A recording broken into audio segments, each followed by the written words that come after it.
ایک مشہور مصور بہت جلد انتقال کر گئے، ہر کوئی صدمے میں ہے۔ یہ موسیقی کی صنعت میں سب سے زیادہ محبوب ستاروں میں سے ایک تھا جس میں اس نے پرفارم کیا تھا۔ اہل خانہ، دوست احباب اور مداح غمگین ہیں، کسی کو بھی اس کی توقع نہیں تھی۔ وہ ایک اور بین الاقوامی گلوکار کے بھائی تھے، دونوں بھائی عالمی موسیقی کی دنیا میں اہم نام ہیں۔ وہ سانحہ جس نے پوری دنیا کو سوگوار کر دیا۔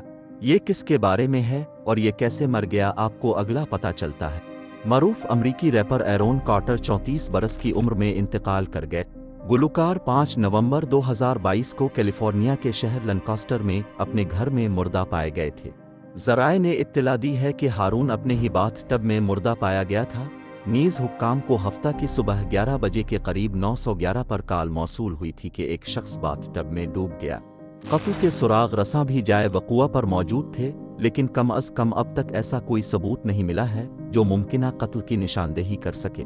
ہارون کارٹر نے 90 کی دہائی کے آخر میں 10 سال سے بھی کم عرصے تک پاپ گلوکار کی حیثیت سے شہرت حاصل کی۔ اس کے دوسرے البم نے بعد میں اسے امریکہ کے سب سے زیادہ محبوب ریپروں میں سے ایک بنا دیا۔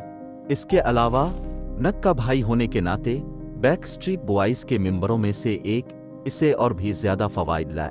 جب بینڈ اپنے عروج کے دنوں میں تھا تو ہارون ان کے ساتھ دوروں پر جایا کرتا تھا۔ بدقسمتی سے ستارہ ممنوعہ مادوں کا شوقین تھا، یہاں تک کہ انہوں نے ایک انٹرویو میں یہ بھی کہا کہ انہیں منشیات کے ساتھ کافی سنگین مسائل تھے اور انہوں نے بار بار بحالی میں جانے کی کوشش کی۔ آپ کی رائے ہمارے لیے اہم ہے، لہٰذا ہمیں ایک تبصرہ چھوڑ دیں جس میں ہمیں بتائیں کہ مشہور امریکی گلوکار کی موت کے بارے میں آپ کیا سوچتے ہیں۔